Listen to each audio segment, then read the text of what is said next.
अस्सलामुअलैकुम नाज़रीन, मैं हूं फराज शाहिद और आप देख रहे हैं डीके न्यूज़। आइए नज़र डालते हैं आज की हेडलाइंस पर।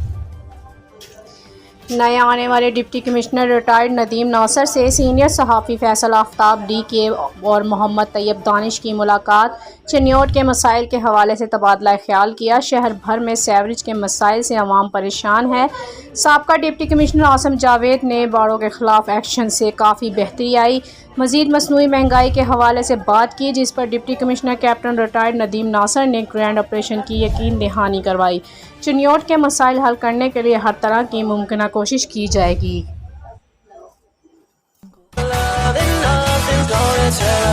Super Chiniot mobile wholesale dealer अब आपकी खिदमत में पहली बार पेश करते हैं डब्बा पैक मोबाइल सिर्फ 1350 रुपए में 1.5 साल की वारंटी के साथ। वारंटी में खराब होने वाला मोबाइल देकर नया मोबाइल हासिल करें। Small cost great price.